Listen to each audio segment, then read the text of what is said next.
수고하고 무거운 짐진 자들아 다 내게로 오라 내가 너희를 쉬게 하리라. 아멘. 네. 여러분 예수께로 오신 그 발걸음을 하나님께서 축복해 주시기를 간절히 바랍니다. 아멘. 오늘 말씀을 통해서 저와 여러분이 피차 하나님이 주시는 풍성한 쉼을 경험하게 되길 간절히 바랍니다. 네, 우리 다한자매도 참 반갑습니다. 네. 오늘 전 여러분과 함께 나눌 말씀의 제목은 아이돌입니다. 아이돌. 여러분 아이돌 아시죠? 아이돌. 네. 오늘 제목이 아이돌인데 아이가 한국말로 아이는 나. 그래서 아이돌 하면 내 돌. 그렇죠? 내 돌. 잘 기억하시라고 제가 말씀드리는 거예요. 아이돌 하면 내 돌. 그래서 오늘 말씀의 원래 제목은 내가 세운 돌기둥이에요. 내가 세운 돌기둥인데 이걸 줄여서 아이돌, 내 돌. 다른 말로 하면 내 돌 이렇게 하시면 될 것 같습니다. 오늘 우리가 함께 나눌 말씀의 제목은 내 돌, 아이돌입니다. 아이돌. 먼저 함께 창세기 28장 20절로 22절을 저와 함께 읽으시도록 하겠습니다. 창세기 28장 20절로 22절입니다. 구약성경 41페이지 창세기 28장 20절로 22절입니다. 제가 20절과 21절을 읽고 22절을 함께 읽겠습니다.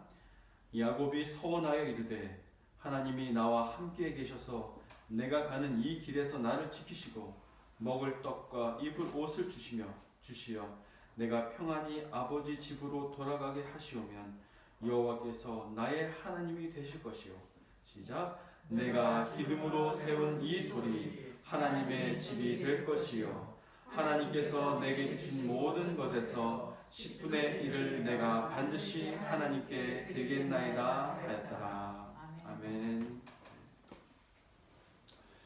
야곱의 서원이 나오는데 이 말씀을 우리가 잘못 이해하면 마치 야곱이 하나님께 조건부 신앙을 하겠다라는 그런 느낌으로 받아들여질 수가 있습니다. 하나님이 이렇게 해주시면 제가 하나님께 다 드리겠습니다. 근데 우리가 문맥을 파악해서 보시면 아시겠지만 이 야곱이 지금 드린 표현은 하나님께 조건을 내놓는 표현이 아니고 믿음의 표현입니다. 그가 돌베개를 베고 자면서 정말 이곳이 하나님께서 계신 곳이구나. 하나님께서 나와 함께 계시고 그분이 나에게를 인도하시는구나 라는 확신이 들었을 때 그가 드린 서원이에요. 서원. 이것은 무엇이냐면 하나님이 나에게 이렇게 해주시면 이렇게 하겠습니다 라가 아니고 하나님께서 이미 나에게 나의 하나님이 되어 주셨으므로 나는 지금 아무것도 가진 게 없어요. 베개도 없어서 돌베개를 베고자 하는 이 상태지만 지금은 아무것도 없지만 하나님의 약속대로 다 이루어질 터이니 그때 제가 모든 것을 제가 하나님께 드리겠습니다 라는 야곱의 아주 거룩한 서원인 거예요. 참 아름다운 서원이죠. 근데 이 아름다운 서원 중에서 우리가 오늘 함께 살펴볼 부분은 바로 22절에 내가 기둥으로 세운 이 돌이 하나님의 집이 될 것이요 하나님의 전이 될 것이요 라는 것입니다. 야곱은 왜 그가 베고자 든 돌베개 이 베개를 세우면서 이 베개가 하나님의 집이 될 것이라고 이야기했을까요? 야곱이 세운 이 돌은 무엇을 의미하는 것일까요? 오늘 그 의미를 한번 살펴보도록 하겠습니다. 그래서 야곱이 세운 돌이 오늘 내가 세운 돌이 되는 역사가 일어나도록 기도하는 것이 오늘 설교의 가장 중요한 주제라고 생각하시면 되겠습니다. 자, 여기 먼저 야곱이 머리에 베고 잤던 그 돌을 기둥으로 삼아서 이 돌이 하나님의 집이 될 것이라고 했는데 그 의미가 무엇인지 이 본문의 말씀을 보시면 우리가 짐작할 수가 있습니다. 이 야곱이 세운 이 기둥, 이 전은 어떤 전이냐면 바로 이것입니다.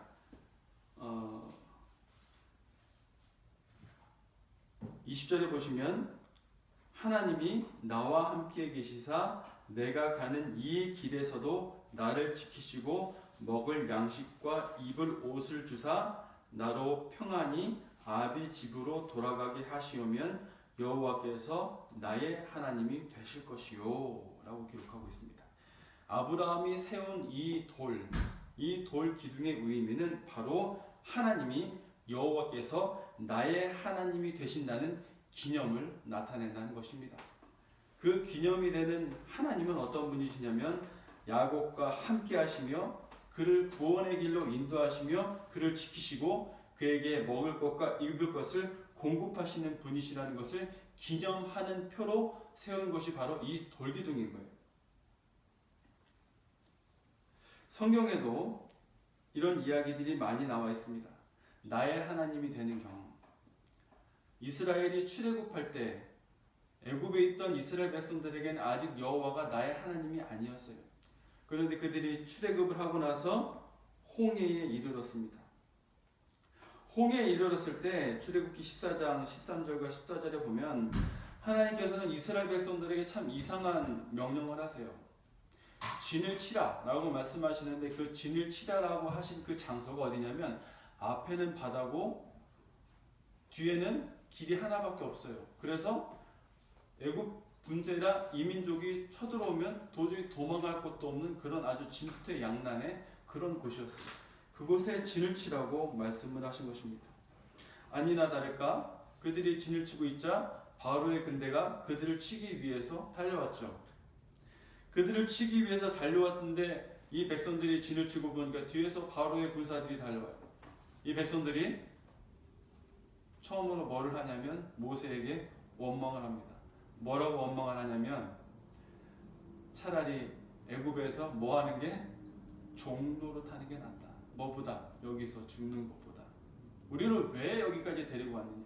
그게 불평을 해요. 두려움에 젖었어요. 하나님의 명령에 따라서 애굽에서 세상에서 나와서 이제 강을 건너는 그 마당에 있는데 하나님의 명령에 순종했더니 그들에게 지금 닥치는 건 뭐예요? 생명을 위협하는 존재 자체를 위협하는 위기가 닥쳐온 거예요. 그때 이스라엘 백성들은 두려움에 떨고 있었습니다.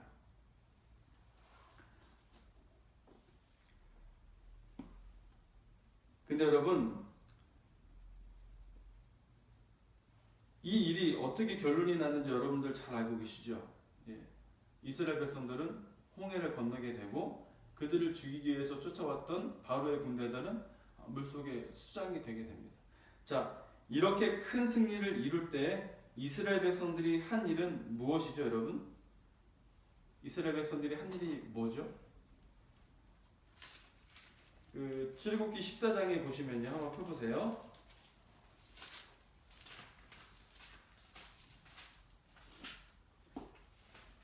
출애굽기 14장 13절과 14절에 보면 이와 같은 말씀이 기록이 되어 있습니다. 모세가 백성에게 이르되 너희는 두려워하지 말고 가만히 서서 여호와께서 오늘 너희를 위하여 행하시는 구원을 보라. 너희가 오늘 본 애굽 사람을 영원히 다시 보지 아니하리라. 여호와께서 너희를 위하여 싸우시니 너희는 가만히 있을지니라 라고 기록이 되어 있습니다. 하나님께서는 그분의 백성들에게 두려워하지 말고 가만히 서서 여호와께서 행하시는 일을 지켜보라고 했어요. 그 일을 지켜봤더니 여호와께서 승리하셨고 그 일의 결과로 14장 31절에는 이스라엘이 여호와께서 애굽 사람들에게 행하신 그 큰 능력을 보았으므로 백성이 여호와를 경외하며 여호와와 그의 종 모세를 믿었더라 라고 기록하고 있습니다. 야곱이 그가 자던 베개를 기둥 세워서 삼아놓고 이것이 하나님의 전이요 하나님의 집이라고 했던 것은 바로 이스라엘 백성들을 바로의 군대로부터 지켜주신 하나님처럼 그가 가진 것도 없고 아무것도 없이 생명의 위협을 받으면서 도망쳤지만 그를 지키고 계신 하나님을 기념하는 그 하나님에 대한 믿음, 하나님을 만남을 통해서 야 하나님이 정말 내 곁에 계셨구나 라는 그런 확실한 믿음을 가지고 그 믿음의 고백을 통해서 세우는 것이 바로 이 돌기둥인 것입니다. 이 말씀에 보면요, 이런 깨달음은 고난을 통해서 주로 오는 것 같습니다. 야곱에게 이런 귀한 깨달음이 온 것이 고난을 통해서 온 것이죠. 한 목사님께서 설교하시는데 이런 말씀을 하시더라고요. 신의 한 수. 신의 한 수라는 말 많이 쓰는데 그 신의 한 수를 어떤 걸 신의 한 수라고 말씀하셨냐면 그리스도인들이 생각지도 않은 고난을 겪게 된다는 것이죠. 열심히 사업을 하고 한때는 잘 나가던 사람들이 한 번에 어떤 실패로 인해서 몰락하고 아주 바닥의 생활을 하는 그런 경우가 왕왕 있다는 것입니다. 근데 그 경우가 우리가 단지 그냥 불평만 하고 힘들고 어려워할 그런 상황이 아니고 그 시간이 바로 하나님께서 저와 여러분을 통해서 그분의 놀라운 섭리를 보여주실 수 있는 아주 중요한 기회가 된다는 사실을 이야기해 주는 것이죠. 그러면서 그 목사님이 그러시더라고요. 그런 목사님, 우리 그 어려운 거 목사님이나 가져가셔. 뭐 그렇게 하라고 이야기하시는데, 하여튼 하나님께서는 우리들에게 고난이 닥치는 거 원하지 않으시지만 어쨌든 우리의 잘못이든 세상의 시험이든 그 모든 상황을 통해서 우리들에게 온 위험, 고난, 어려움, 그런 어려움들을 통해서 하나님은 우리들을 세우신다는 사실입니다. 아멘. 그런 어려움을 통해서 하나님은 내가 너의 옆에 있다라는 사실을 알게 해주신다는 것이죠. 아멘. 우리 사랑하는 다한자매가 앉아있는데 전 다한자매가 그런 것들을 지금 많이 느끼고 사는 것 같아요. 네. 그렇죠, 다한자매? 네. 하필 또 그때 제가 질문을 해가지고 그래, 우리 모두가 그런 삶을 살고 있는 것 같습니다. 자, 야곱이 그가 자던 돌을 세워서 기둥 삼은 것은 첫 번째로 하나님이 나의 하나님이 되신다는 기념으로 세운 것이고, 두 번째는 바로 이 기둥을 세운 이곳이 나의 소유지가 된다는 것을 나타낸다는 것입니다. 창세기 31장에 보시면 이제 야곱과 라반이 약속을 하는 그런 장면이 나와요. 그렇죠? 야곱이 이제 가족들을 데리고 라반의 집에서 나왔는데 3일 후에 라반이 야곱에게 당도했죠. 그때 여차저차해서 모든 일이 진행이 되고 나서 야곱과 라반이 돌단을 쌓으면서 돌탑을 쌓으면서 서로 약속합니다. 우리는 이제 이 돌단을 중심으로 서로 침범하지도 않고 아무런 그런 소유나 어떤 물건에 해를 끼치지 않겠다는 그런 약속의 그런 돌단을 세우게 됩니다. 이와 같이 돌을 세운다는 것은 자기의 소유와 경계를 그렇게 나타내 준다는 것입니다.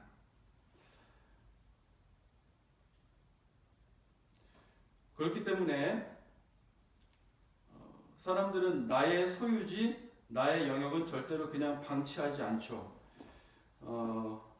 그렇기 때문에 야곱이 세운 이 기둥이 있는 곳은 야곱과 하나님의 아름다운 추억이 있는 거룩한 소유지라는 거예요.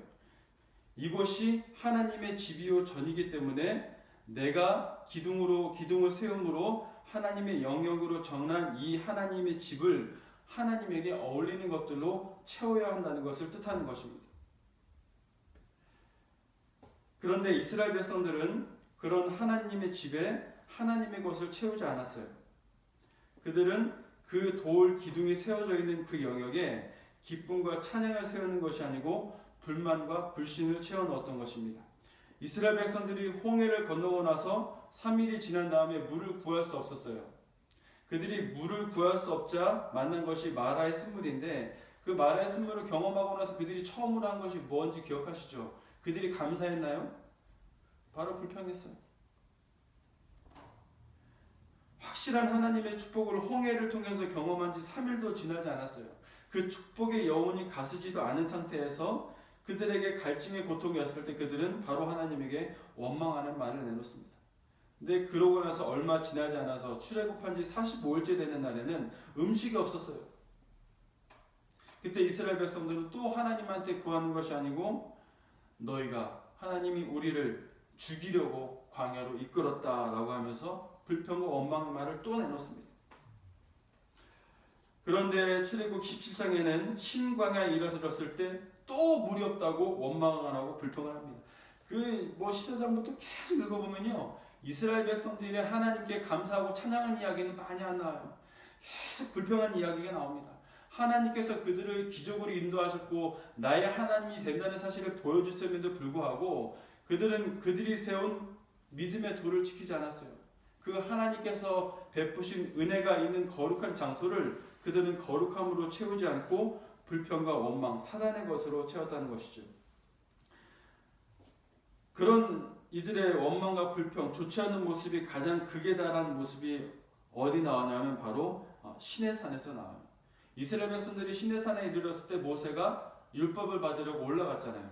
올라가서 며칠 동안 있었는지 기억하시죠? 한 40일 동안 있었어요. 그럴 때 무슨 일이 일어났어요? 금송아지를 만들었어요. 금송아지 만들 때 뭐가 있었냐면 시내산에는 아직도 구름이 가득하고 하나님의 임재하심의 표현이 있었어요. 구름 기둥과 불 기둥이 그들을 아직도 인도하고 있었어요. 그런 하나님의 임재가 있었음에도 불구하고 그들은 거기에서 금송아지를 만들어서 이게 뭐다? 우리를 애굽에서 인도하여 낸 신이다라고 불경한 죄를 저지르게 되죠.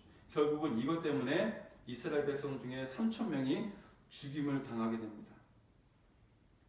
하나님이 계신 곳, 그들이 찬양과 경배의 돌기둥을 세웠던 곳, 그곳이 원망과 불신 그리고 배도로 지속적으로 채워졌던 거예요. 지속적으로. 그 결과로 인해서 그들은 사망의 심판을 받게 된 것입니다. 자, 사랑하는 성도 여러분, 이제 저와 여러분들에게 한번 질문을 던져보겠습니다. 나의 삶 속에는 이와 같이 야곱이 세운 것과 같은 그런 돌기둥이 있습니까? 야곱은 이 돌기둥을 세우고 그것을 베델이라고 했죠. 이와 같이 우리들의 삶 속에도 베델이 있습니까? 나의 삶 속에 하나님의 임재를 느꼈던 시간적인 그런 공간적인 장소가 있습니까? 만약에 그렇다면 우리는 그곳을 성령의 열매로 가득 채우셔야 할 것입니다. 우리 두 번째로요. 그렇다면 나의 삶 속에 있는 이 돌은 무엇인지를 한번 살펴보도록 하겠습니다. 야곱이 돌을 세웠는데 그렇다면 내가 나의 삶 속에서 세워야 할 돌은 무엇인지 한번 살펴보시겠습니다. 여러분 에베넷을 들어보셨죠? 에베넷을 사무엘상 7장 12절로 17절에 에베넷에 관한 기록이 나옵니다. 여기 보면 이제 이스라엘의 법궤가 블레셋으로 갔다가 이스라엘로 돌아왔어요. 그러고 나서 사무엘이 선포합니다. 미스바로 모이십시오. 이곳에 우선 우리는 부흥회를 하겠습니다. 서로 모여서 기도하겠습니다. 그렇게 했을 때 이스라엘 백성들이 모두 미스바로 모였어요. 미스바로 모인 것 소식을 듣자마자 블레셋 백성들이 군사들이 이스라엘을 치기 위해서 그곳으로 몰려왔어요. 모든 백성들이 두려움에 떨었습니다. 그때 사무엘이 번제를 드리고 하나님께 기도했죠. 그 기도의 응답으로 큰 우레가 내렸고 이것 때문에 이스라엘은 큰 승리를 거두게 됩니다. 이때 보시면 17절에 라마로 12절에 보시면 사무엘이 돌을 취하여 미스바와 센 사이에 세워 가로되 여호와께서 여기까지 우리를 도우셨다 하고 그 이름을 에벤 에셀이라 하니라 라고 기록하고 있습니다. 여기서도 사무엘이 돌을 세워서 그 기둥을 삼고 이것을 여호와께서 계신 전으로 만든 것입니다. 근데 여기서 재미있는 사실은 뭐냐면요, 이 기둥을 세우고 나서 13절에 보시면 이에 블레셋 사람이 굴복하여 다시는 이스라엘 경내에 들어오지 못하였으며 라고 기록하고 있습니다. 우리가 삶 속에서 세운 베델, 삶 속에서 세운 돌기둥이 있다면 이 돌기둥의 영역에는 그 어떤 죄악의 그런 영향도 침범을 할 수가 없게 되는 것이죠. 여기서 조금 더 자세히 들어가 보시면요, 우리가 나의 삶 속에서 세워야 할 돌기둥이 무엇인지가 기록이 되어 있는데 17절을 보시면요, 이제 사무엘이 라마로 돌아왔으니 이는 거기 자기 집이 있음이라. 거기서도 이스라엘을 다스렸으며 또 거기 여호와를 위하여 단을 쌓았더라 라고 기록하고 있습니다. 우리들의 삶 속에서 내가 세운 여호와의 돌, 그 돌기둥을 계속 유지하며 지킬 수 있는 방법은 바로 단을 쌓는 것입니다.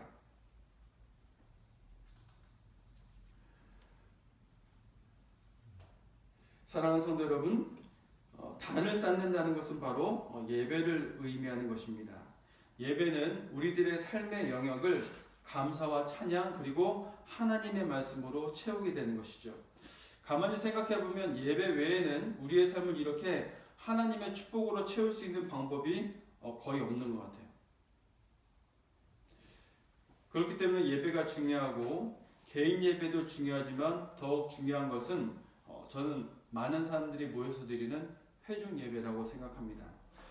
제가 지난 수요일과 목요일에 서중원 앞에서 청소년 사역을 담당하는 그런 목사님들과의 모임이 있어서 잠깐 참석을 했었어요. 근데 저는 여러분 그곳에서 참 놀라운 경험을 하게 됐습니다. 그것은 무엇이냐면요. 그 목사님들과 함께 모여서 예배 드리고 또 비전을 나눌 때 그 목사님들이 저한테 이렇게 해라 저렇게 해라 그런 얘기는 안 했어요. 그런데 참 재밌는 건 뭐냐면요.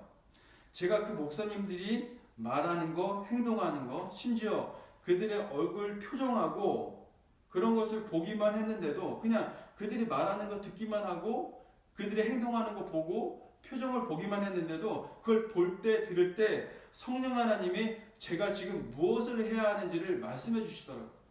성령 하나님이 제가 지금 무엇을 회개해야 하는지까지 말씀해 주시더라고요. 그런 믿음의 식구들, 믿음의 동역자들과 제가 함께 하고 있었을 때 감화가 제게 임하더라고요. 성령 하나님의 감화에 있는 사람들이 모였을 때 그 성령 하나님의 감화가 저에게도 자연스럽게 오더라고요. 그것을 통해서 저는 제가 앞으로 어떤 길을 가야 할지, 내가 무엇을 회개해야 할지를 명백하게 깨닫게 됐고요. 제 삶 속에 아주 작지만 큰 변화가 일어나게 되는 아주 중요한 계기가 되었습니다. 저는 이 1박 2일 동안 다시 한번 제 삶 속에 있어서 쓰러져가는 이 돌기둥을 다시 세우고 그 영역에 성령의 의미를 채울 수 있는 거룩한 그런 감화와 능력을 받게 된 것입니다. 이런 사실은 우리가 암송하고 있는 성경절과도 일맥이 상통하는데 우리가 함께 히브리서 10장 24절과 25절을 외웠죠. 네, 그 말씀 한번 같이 외워보실까요? 서로 돌아보아 사랑과 선행을 격려하며 모이기를 피하는 어떤 사람들의 습관과 같이 하지 말고 오직 권하여 그날이 가까움을 볼수록 더욱 그리하자. 자, 뭐라고 기록이 되어 있어요? 모이기를 패하는 어떤 사람들이 뭐가 같이? 습관과 같이 하지 말고. 습관이에요. 이 거룩한 이 돌기둥의 영역에 또 이 좋지 않은 습관이 들어가는 거예요. 모이기를 패하려는 어떤 사람들의 습관과 같이 하지 말고 오직 그날이 가까움을 볼수록 더욱 뭐하라는 얘기예요? 더욱 모여서 하나님께 예배를 드리고 돌단을 쌓으라는 얘기입니다. 더욱더 모여서 예배를 드리며 내 삶 속에 이 돌기둥을 세우라는 얘기예요. 그 영역을 지키라는 그런 말씀인 것입니다.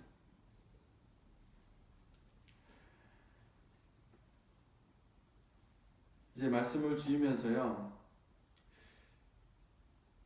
예수님도 돌기둥이 있으셨죠. 네.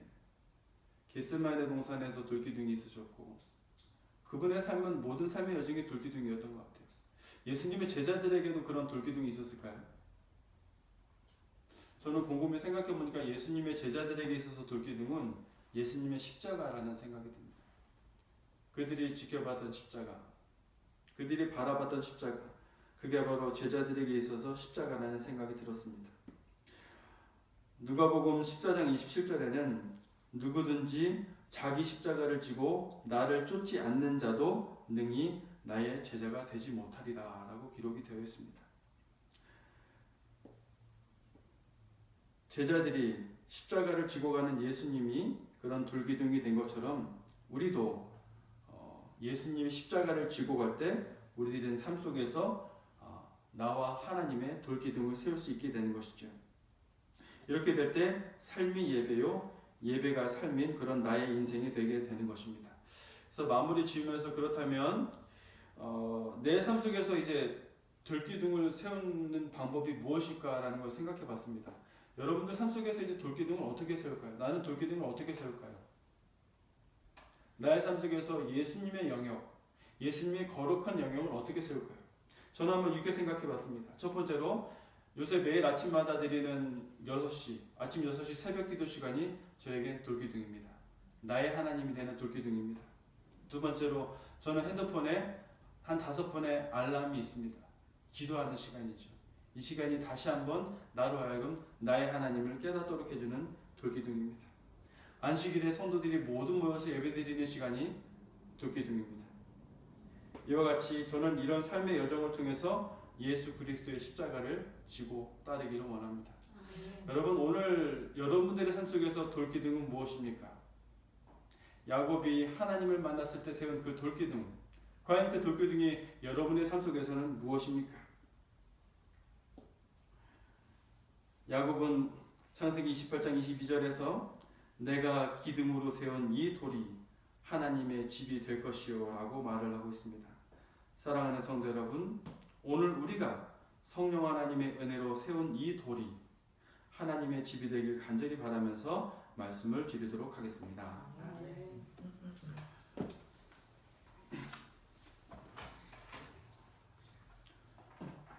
사랑하는 하나님, 귀한 말씀을 허락하여 주셔서 감사합니다. 야곱에게 돌기둥을 세우도록 인도하셨던 하나님 아버지, 저희들의 삶 속에서 매 순간에 임재하시고 인도하시고 구원해 주시는 그 하나님의 은혜를 감사하며 저희들도 야곱과 같이 돌기둥을 세울 수 있도록 인도하여 주시옵소서. 그리고 그 돌기둥을 저의 삶에 어깨에 지고 가며 예수님께 예배를 드리는 삶이 되도록 인도하여 주시옵소서. 예수 그리스도 이름으로 간절히 기도드립니다. 아멘.